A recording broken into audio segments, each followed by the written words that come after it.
Welcome to our continuing series, Questions and Answers. Today, the subject is Habits, Part 1, from the Mother. Question: is it the same thing, the same work, to be conscious that the nature must be changed and to master the different parts of the being? Mother: one precedes the other. First of all, one must be conscious, then control. And by continuing the mastery, one changes one's character. Changing the character is what comes last. One must control bad habits, the old habits, for a very long time, for them to drop off and the character to change. Question: what is the difference between the old habits and the old formations Sri Aurobindo speaks about? Mother: it is almost the same thing. Your body, for instance, has certain reactions to cold, heat, hunger, and you are in the habit of having these reactions, and this habit has made a kind of formation in your physical nature. That is, a crease, a fixed crease of the body, and that's how it is. Formations are the result of habits. Similarly, there are formations of character. For instance, if you are in the habit of getting angry when things do not please you, the habit makes a sort of inner crease in your nature, and every time a thing doesn't please you, automatically, without any control, you will get angry. This is what is called a formation. They are habits which have become like a part of your character. Question: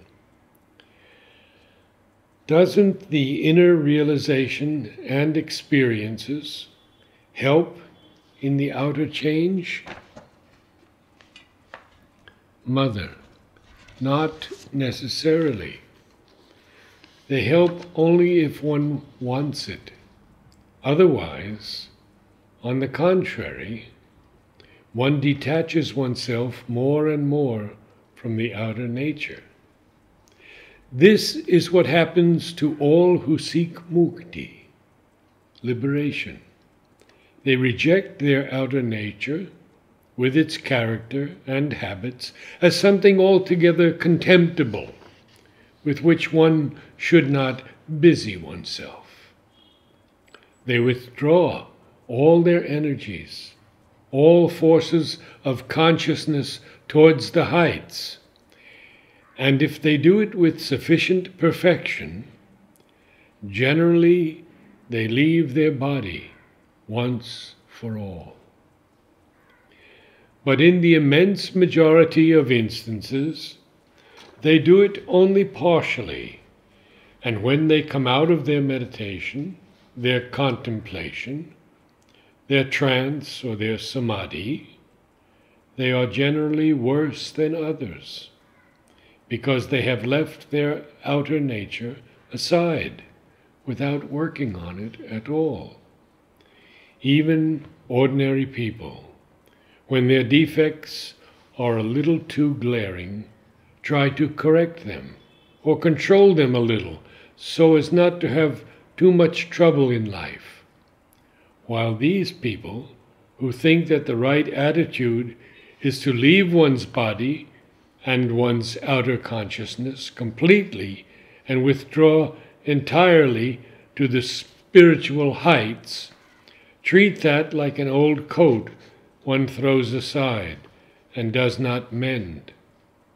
And when one takes it back, it is full of holes and stains.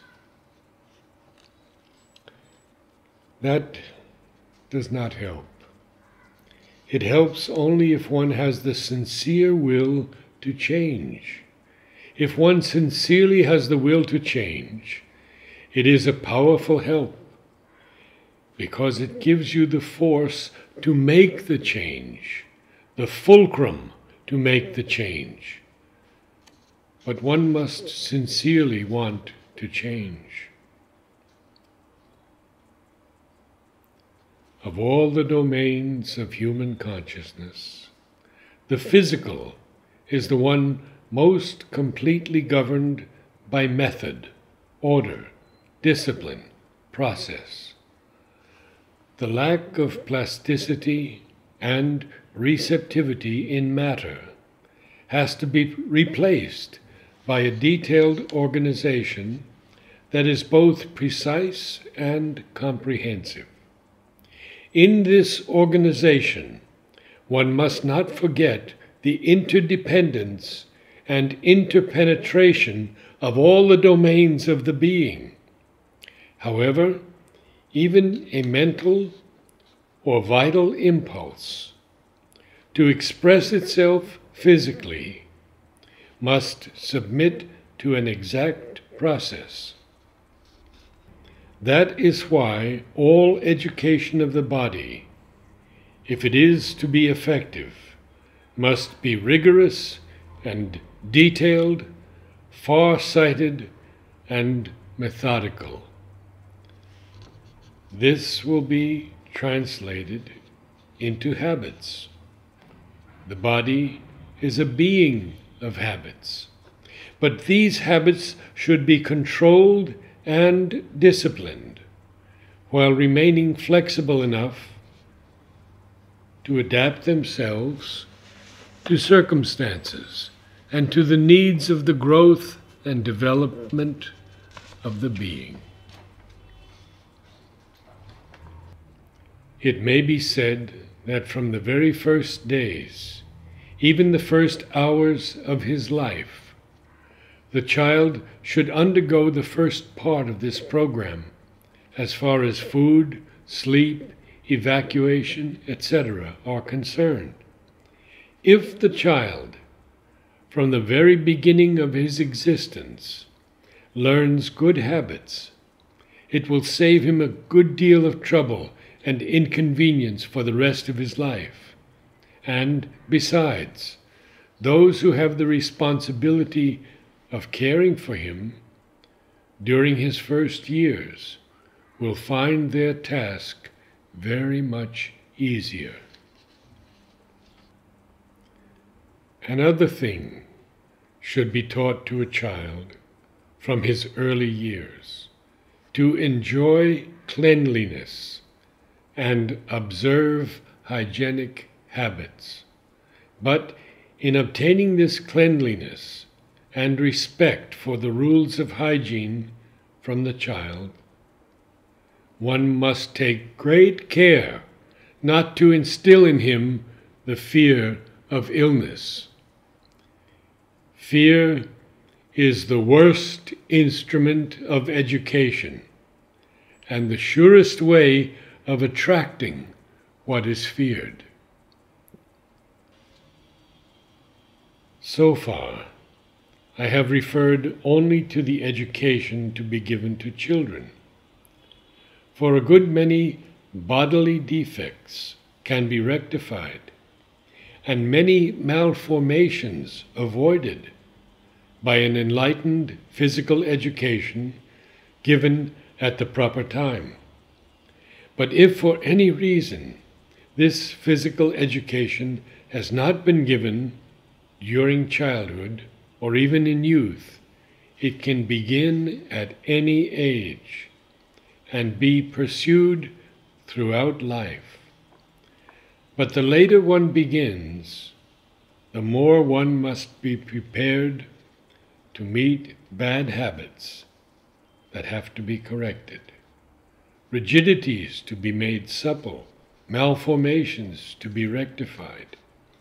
And this preparatory work will require much patience and perseverance before one can start on a constructive program for the harmonization of the form and its movements. But if you keep alive within you the ideal of beauty that is to be realized, sooner or later you are sure to reach the goal you have set for yourself. To be. And this is for you. You have a whole future before you. You must break you are still bound up in old habits of thought.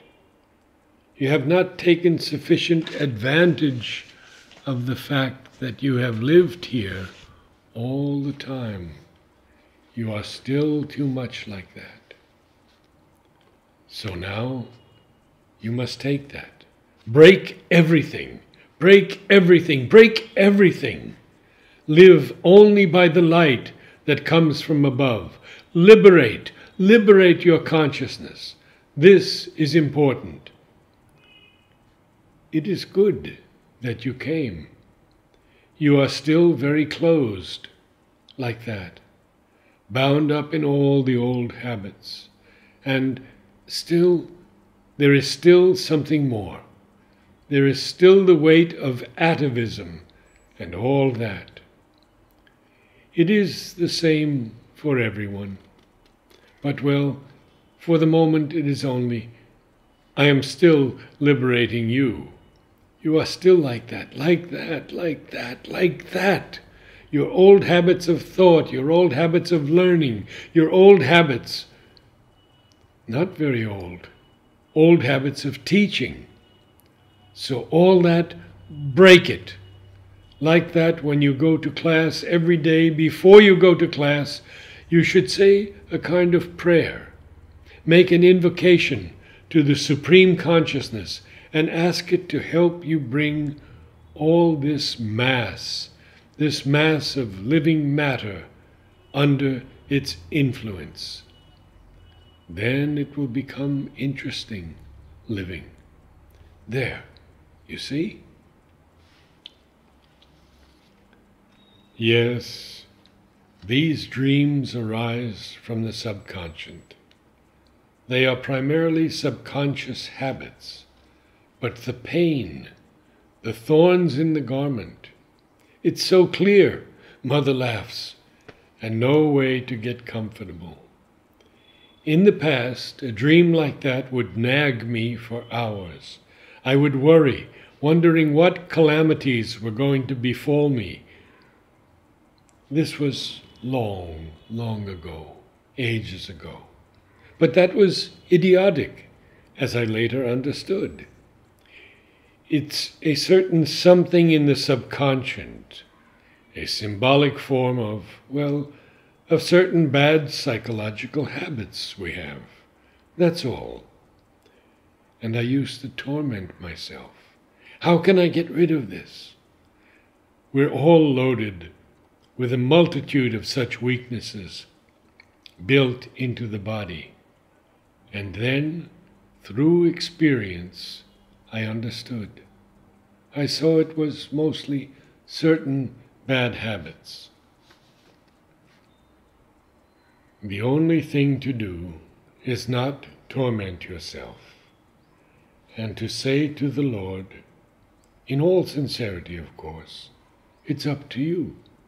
Rid me of this. And it is very effective. Very effective.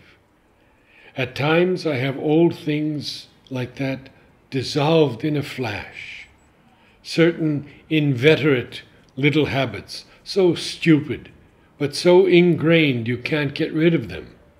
Then, while doing japa, or walking, or meditating, or whatever, suddenly the flame flares up and you have really had enough of it. It disgusts you. You want it to change. You really want the change. And you say to the Lord, I can't do it on my own. You very sincerely know you can't do it. You have tried and tried and tried and have achieved exactly nothing. You can't do it. Well then, I offer it to you. You do it, just like that. And all at once you see the thing fading away. It is simply wonderful. You know how Sri Aurobindo used to take away someone's pain? It's exactly the same. Certain habits bound up with the body's formation. Question. Sweet Mother, you have written, of all renunciations, the most difficult is to renounce one's good habits. What exactly do you mean by this? Does it suggest that good habits are not necessary in the yoga? Mother, good habits are indispensable so long as one acts out of habit. But to attain the supreme goal of yoga, one must abandon all ties, whatever they may be. And good habits are also a tie which must one day be abandoned. And when one wants to obey, and is able to obey, nothing but the one supreme impulse, the will of the Supreme. 14 April 1965. Question. Sweet Mother, which things are truly indispensable for our life? Mother, I don't think they are the same for everyone. It depends on the country, it depends on the habits, and to tell you the truth, if one analyzes very closely, I don't think there are many. You see, if you travel around the world, in every country, people have different habits of sleeping, habits of eating, habits of dressing, habits for making their toilet. And quite naturally, they will tell you that the things they use are indispensable. But if you change countries, you will realize that all these things are of no use for those people, because they make use of other things, which are just as useful for them and seem to them indispensable. Then once again you change the country, and yet again it is other things. So finally, if anyone has traveled a little over the world, he says, but what is really useful? I consider a toothbrush as something indispensable. My neighbor will look at me and tell me, what's that? Your toothbrush? I use my fingers, and it is absolutely all right. And everything's like that, isn't it?